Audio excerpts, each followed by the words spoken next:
अगर आप love marriage करना चाहते हैं तो आप सीधा संपर्क मैडम से कर सकते हैं और मैडम पूरी प्रक्रिया, पूरी प्रोसेस आपको समझाएगी।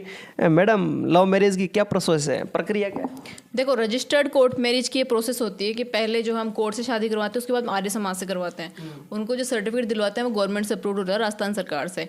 लेकिन कुछ एडवोकेट्स ऐसे होते हैं कि जो सिर्फ स्टाम्प पे शादी करवा देते हैं लोगों की, और उनको धोखे में रखते हैं। उनको बोलते हैं कि 15 दिन बाद सर्टिफिकेट आएगा, 20 दिन बाद आएगा, और वो ऐसा कुछ नहीं देते। वो सारी फीस अपने जेब में डाल करके और लोगों को भेज देते हैं कि चलो स्टाम्प पे शादी हो गई, और वो कहीं वैलिड भी नहीं होती है। तो इसीलिए मेरे पास ऐसे मुकदमे आए काफ़ी लोगों के कि सर मैम हमारे साथ फ्रॉड हो गया है, स्टाम्प पे मैरिज करवा दी और फीस भी पूरी ले ली। तो इसलिए मैंने ये काम स्टार्ट किया कि लोगों के साथ गलत ना हो। इसलिए मैंने रजिस्टर्ड कोर्ट मैरिज करवाने का फैसला लिया और मैंने काफ़ी करवा दी आज तक। मतलब काफ़ी शादियाँ करवा दी है। अनुमान से कितने करवा? अनुमान से 60-70 शादियाँ करवा दी होंगी। बिल्कुल। और वो सब अपनी जगह खुश है, आराम से रह रहे हैं, कोई दिक्कत नहीं है। इसमें प्रोसेस क्या होता है, क्या करना पड़ता है? सबसे पहले क्या प्रोसेस ये है कि आपके पास डॉक्यूमेंट्स होने चाहिए। अगर आप अनमेरिड है दोनों तो बिल्कुल शादी हो सकती है, कोई दिक्कत नहीं है। अगर इंटरकास्ट मैरिज भी करनी है तो भी करवा देंगे, कोई प्रॉब्लम नहीं है। बट दोनों के डॉक्यूमेंट्स कंप्लीट होने चाहिए। आधार कार्ड या 10th की मार्कशीट आपके पास में होनी चाहिए। बिल्कुल। 2 CC, आधार कार्ड और 10th की मार्कशीट?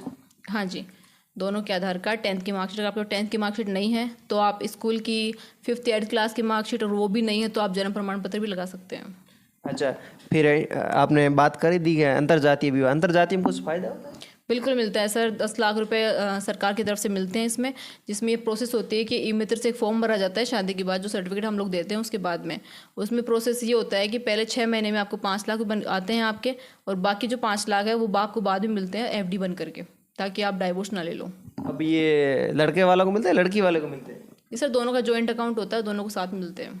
पर लड़की को ज़्यादा मिलते हैं ना फ़ायदा? नहीं, ऐसा कुछ नहीं है। दोनों के साइन होते हैं, उसमें दोनों का ही अकाउंट होता है, दोनों के अकाउंट में, जॉइंट अकाउंट में पैसे आते हैं। मतलब ये ऐसा भी कहा जाता है कि अनुसूचित जाति या अनुसूचित जनजाति या फिर OBC वगैरह वो पिछड़ी जाति है सर? बिल्कुल ऐसा है सर। जो शेड्यूल कास्ट में लड़के लड़की हैं, ये सर जातिगत भेदभाव को मिटाने के लिए ये मुहिम जो चलाई गई है, इसे अम्बेडकर योजना भी बोलते हैं। उन्होंने स्टार्ट करवाई थी इस चीज़ को कि जो SC ST कास्ट के जो बच्चे बच्चियाँ हैं उनके साथ, मतलब जो ऊंची कास्ट के लोग हैं, वो अंतर्जातीय विवाह हो पाए, और दोनों जो है समाज आपस में कभी भी भेदभाव की भावना ना रहे। अगर शादियाँ होंगी, एक साथ मिलजुल के रहेंगे, तो हो सकता है आगे जो आने वाला टाइम हो उसमें कभी भी भेदभाव जो है खत्म हो जाए, जातिगत भेदभाव। इसीलिए स्टार्ट किया गया था। पर अगर लड़का OBC का होना चाहिए या लड़की OBC का होनी चाहिए? नहीं, OBC इसमें मैटर नहीं करता। इसमें ये होता है कि दोनों में से जो एक पक्षकार होता है वो होना चाहिए ST या SC से, और दूसरा होना चाहिए जनरल या OBC से। अच्छा, बिल्कुल, तब पैसे मिलते हैं आपको। कितने पैसे मिलते हैं? 10 लाख रुपए।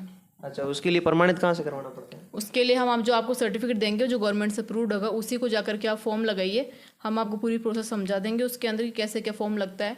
और ई मित्र से फॉर्म भरा जाता है, सिंपल फॉर्म होता है एक। वो भरने के बाद ही आपके 6 महीने के अंदर आपके पैसे आ जाते हैं। ऐसा कहा जाता है वकीलों की फीस बहुत महंगी होती है। वकीलों की फीस क्या रहती है इस लव मैरिज करवाने की? देखो सर, ये सब पे डिपेंड करता है कि कौन अपनी फ़ीस कितनी लेना चाहता है। ये कोई फिक्स नहीं होता कि कितनी फ़ीस होगी इस चीज़ की। जितना हमें लगता है कि सूटेबल होता है, क्योंकि इसमें ये होता है कि अगर लव मैरिज 2 तरीके से होती है कोर्ट मैरिज। एक होती है कि आप 21 दिन के समय लगता है जिसके अंदर नोटिस भेजे जाते हैं पहले, उसमें थोड़ी फ़ीस कम रहती है। और दूसरा रहता है कि रजिस्टर्ड कोर्ट में जो सिर्फ 2 घंटे में करवाते हैं, उसमें फ़ीस थोड़ी सी ज़्यादा रहती है, क्योंकि उसमें वकील को 2 घंटे के अंदर सारा काम करना पड़ता है। सारे कुछ जो फॉर्मेलिटीज़ वो पूरी करनी पड़ती है। बिल्कुल। अगर कम से कम पूछा जाए तो? कम से कम इतनी होगी, 30-35 हज़ार मान के चलिए। बिल्कुल। और उस 21 दिन वाले में? 21 दिन वाले में थोड़ी फीस थोड़ी सी कम है, क्योंकि टाइम बहुत ज़्यादा मिल जाता है वकील को भी। तो एडवोकेट को इतनी ज़्यादा मेहनत उसमें करनी नहीं पड़ती है। और बट उसमें ये रिस्क रहता है कि नोटिस पहले आपके घर पहुंच जाते हैं तो फिर शादी नहीं हो पाती है। हाँ, ऐसा बहुत बार होता है। कई बार लव मैरिज की शादी होने के बाद जब घर वालों से लड़का या लड़की, ऐसे भारत में ऐसा होता है अधिकांश, अगर ऐसा होता है कि लड़की को या तो फिर घर से या भाग के आना पड़ता है शादी करने के लिए, ऐसा आपने भी सुना होगा। तो फिर वो कोर्ट में मामला, फिर शादी लव मैरिज हो रखा, कागज भले लेके बैठे रहो, फिर लेकिन वापस पुलिस को केस करवा के घर वाले पंचायत करवा। नहीं नहीं, ऐसा कुछ नहीं होता है। देखो, अगर आप रजिस्टर्ड कोर्ट मैरिज कर रहे हो तो आप उसके बाद प्रोटेक्शन जरूर ले। प्रोटेक्शन आपको 2 जगह से मिल सकता है, पुलिस प्रोटेक्शन। एक होता है आपके SP ऑफिस जो लगता है आपके, वहाँ से आप SP साहब से भी ले सकते हो। दूसरा होता है हाई कोर्ट से, तो आप हाई कोर्ट से भी पुलिस प्रोटेक्शन ले सकते हैं उसकी पिटिशन लगा करके।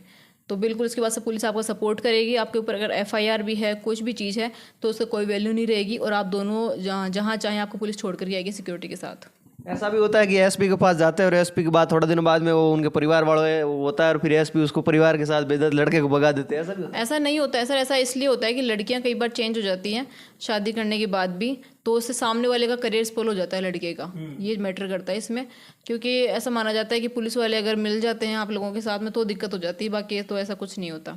क्योंकि आजकल ये चीज़ है कि देखो संविधान में ये साफ लिखा हुआ है कि लड़की बालिग है तो वो कहीं पर भी जा सकती है अपनी पसंद से, ये चीज़ है। है। पर ऐसा भी होता है लड़कियों को विश्वास कैसे कर दे अगर घूम जाए तो, कैसे घूम जाए? जैसे लड़कियों से शादी कर लेते कोर्ट से दाम भर देते हैं, फिर बाद में क्या करते हैं कि वहाँ पुलिस के सामने परिवार वालों से मुलाकात करवाते हैं, वो परिवार वाले उसको कैसे कान में गोली देते थे, फिर वो लड़की उधर घूम जाती है। नहीं, इसके लिए हम लोग पहले क्या करते हैं कि जो हम लोग रजिस्टर्ड कोर्ट मैरिज करवाते हैं तो उसमें हमेशा हम लड़की के बयान लेते हैं। पहले बयानों की वीडियो रिकॉर्डिंग होती है कैमरे के द्वारा, तो वो जो वीडियो रिकॉर्डिंग है अगर लड़की बाद में पलटती है तो उस वीडियो रिकॉर्डिंग को हम हाई कोर्ट में पेश करते हैं पिटिशन के तौर पर, ताकि कभी भी लड़के के ऊपर कोई दिक्कत ना आए, इसलिए।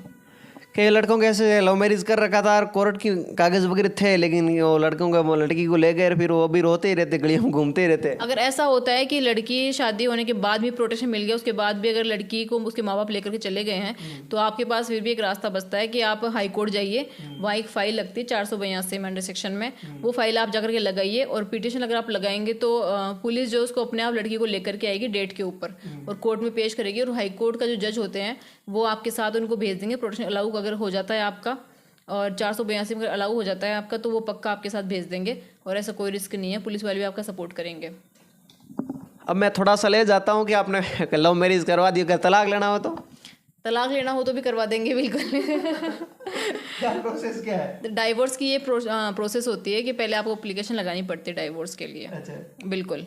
तो उसमें पहले तो ये था कि 6 महीने का टाइमिंग होता था जिसमें वापस दोनों की सुलह करवाई जाती थी कि अगर दोनों वापस हस्बैंड वाइफ को वापस से घर बसाना हो तो उनको 6 महीने का टाइम दिया जाता था, जिसमें कोर्ट उनको समझाए सुलह करवाता था आपस में दोनों की बैठा करके। लेकिन अब वो टाइम खत्म कर दिया गया, वो पीरियड। और इसमें क्या है आज इसमें क्योंकि इसमें प्रोसेस में बहुत लंबा टाइम लगता था पहले डाइवोर्स में, 2 से 3 साल लग जाते थे डाइवोर्स में, लेकिन अब थोड़ा उसको टाइम को कम करने के लिए और कोई परेशान ना हो, बार बार कोर्ट के चक्कर ना काटने पड़े दोनों ही पक्षकारों को, इसलिए थोड़े कम टाइम कर दिया गया। तो आप जल्दी से ले सकते हो, अब 6 महीने में हो जाता है डाइवोर्स। ऐसा कई बार कहा जाता है कि 7 साल लगते हैं, 5 साल तो कम से कम लगते हैं। नहीं, ऐसा कुछ नहीं, अब तो हो सकता है। जब पहले लगता था ये चीज़ पहले थी, क्योंकि 6 महीने का टाइम पीरियड आपको घटा दिया गया है ना वो सुलह वाला, इसलिए। नमस्कार, मैं हूं भगवान राम दोरिमना, आप देख रहे हो मेरे यूट्यूब चैनल और फेसबुक पेज। वीडियो को पूरा देखें, चैनल ने सब्सक्राइब करें, पेज ने फॉलो करें, वीडियो दोस्तों के लिए शेयर करें।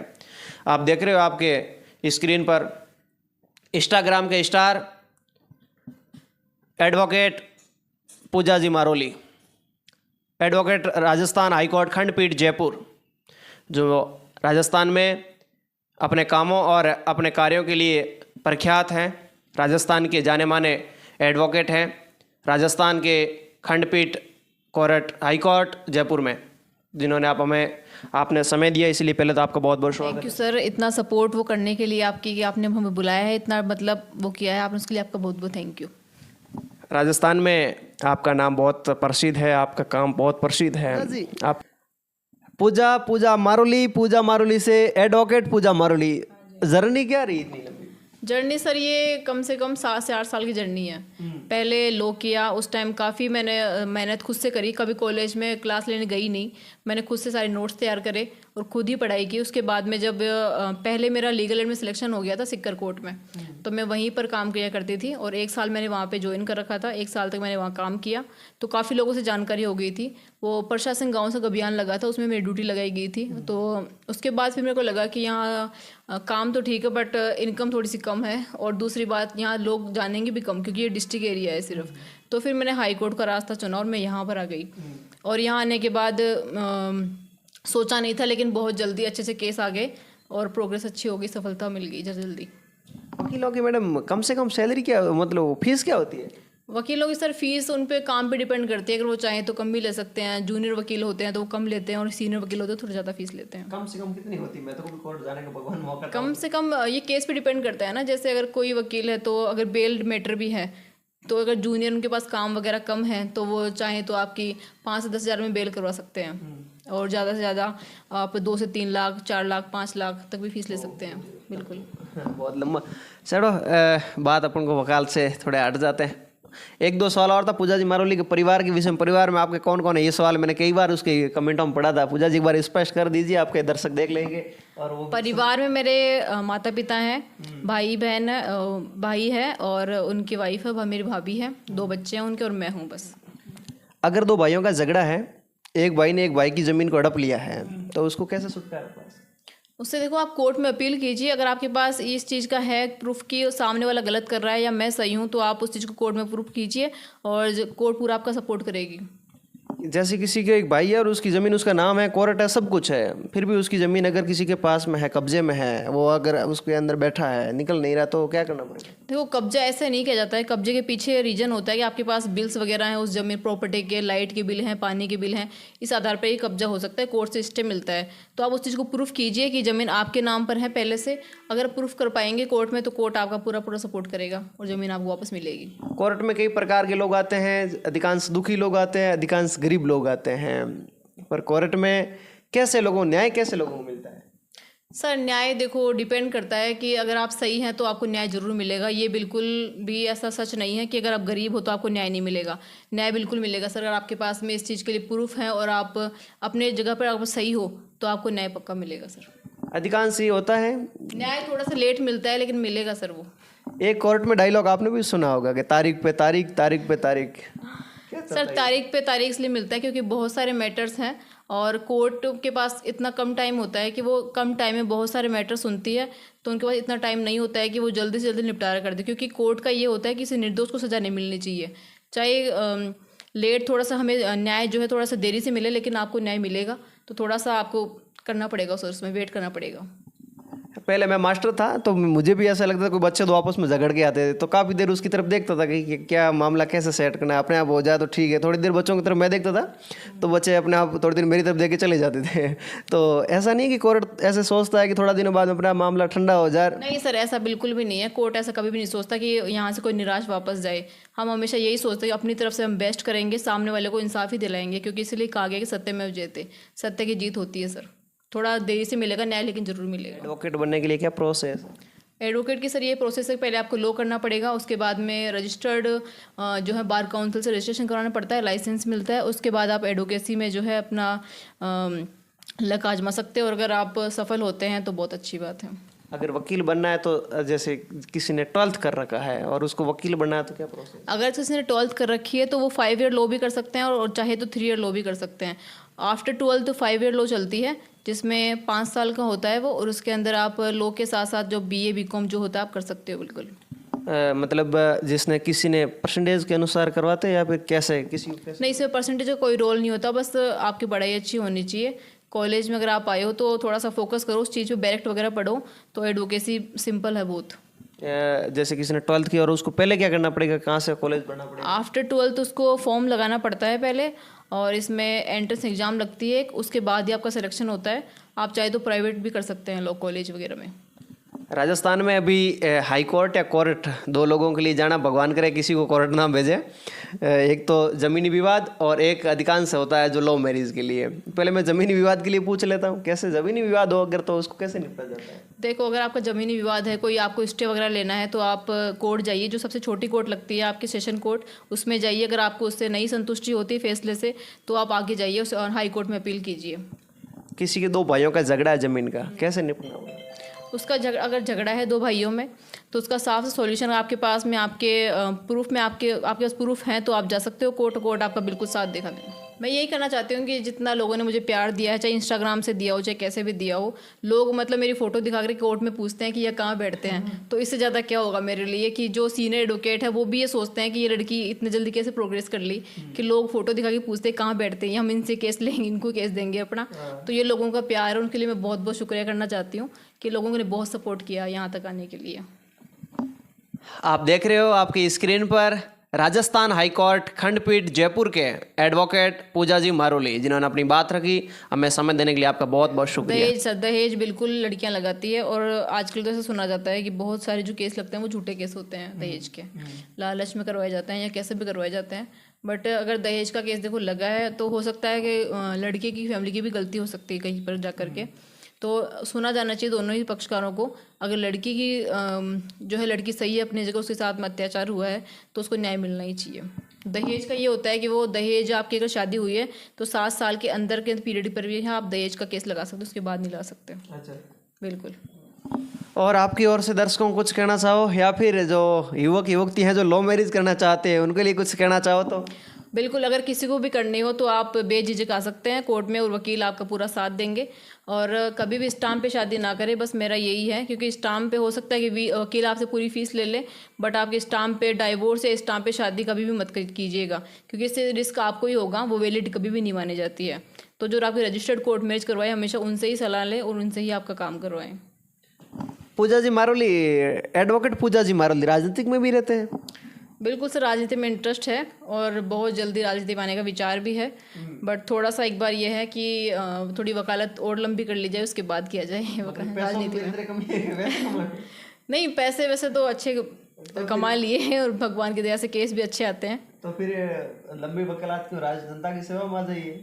जनता की सेवा में सर थोड़ा टाइम, थोड़ा बिजी शेड्यूल है, इस वजह से थोड़ा सा टाइम लगेगा उसके बाद। मैंने जब पूजा जी के कई बार नीचे जब मैंने रिसर्च किया था तो मैंने पढ़ा था कि नीचे कमेंट्स, इनके आईडी पे नीचे कमेंट्स वगैरह आते थे। पूजा जी आप भी पढ़ते हो कैसे? बिल्कुल पढ़ती हूँ, कई बार टाइम होता है तो मैं कमेंट जरूर पढ़ती हूँ, रिप्लाई भी करती हूँ उनके। कई आपके दर्शक है वो कहते हैं हम पूजा जी से मिलने चाहते हैं, नीचे कमेंट मैंने पढ़ा था। हाँ, काफ़ी लोग आते हैं, हाई कोर्ट में आते हैं और वो फोटो खिंचा कर जाते भी हैं साथ में। बहुत लोग आते हैं, कॉल भी आते हैं लोगों के, तो बहुत लोगों की होती है, तो मैं उनको पूरा वो करती हूँ कि कोई दिक्कत नहीं, आप आके मिल के जाओ आराम से। कहाँ मिलने का एड्रेस क्या रहता है? और आपको मिलना है तो आप हाई कोर्ट मिल सकते हैं, और कहीं पर भी अगर जैसे आजकल तो मुझे काफ़ी लोग रास्ते में पहचान जाते हैं। कई लोग तो पूजा जी को ये भी कहते हैं कि हमारे मैडम कार्यक्रम है, आप आना। नीचे कमेंट मैडम पढ़ते नहीं पढ़ते? हाँ बिल्कुल बिल्कुल, राजस्थान में नहीं सिर्फ बाहर से भी बहुत इन्विटेशन आते हैं, काफ़ी सिंगर लोगों के भी आते हैं, उस इंडस्ट्री से भी आते हैं और काफ़ी आते हैं, उनके मैसेज भी आते हैं कि आप आओ हमारे प्रोग्राम में आओ, या फिर राजनीति से उसमें भी आते हैं, काफ़ी लोगों के आते हैं सर, लोगों का प्यार है सर ये। एक दिन मैंने पूजा जी के कमेंट्स पढ़ रहा था, एक नाम नहीं बोलूँगा, लेकिन एक लड़का लिखता है नीचे कमेंट में, मैडम आप वकील हो, मेरी गर्लफ्रेंड्स भाग गई है, उसके लिए कुछ कानून हो तो बताओ। नहीं, उसके लिए कोई कानून नहीं है, अगर वो भाग गई तो उसको जाने दो आप। लेकिन उसके लिए कुछ कानून वगैरह है को? नहीं, ऐसा कोई कानून नहीं है। वो कह रहा था मैंने पूरी फीस मैंने भरी और वो नौकरी लगी भाग गई, ऐसा और नहीं चलेगा तो उसने। अच्छा देखो, कमी आप में भी कहीं ना कहीं रही होगी अगर वो गई है तो। और पहली बात, आपको इतना ज़्यादा उस पर करना भी नहीं चाहिए था। अगर आपको ट्रस्ट नहीं था, आपको लगता नहीं था कि ये रुकेगी, तो आपको नहीं करना चाहिए था इतना ज़्यादा। कोई नहीं, अगर वो चली गई है तो और आएगी, इतना टेंशन मत लो आप।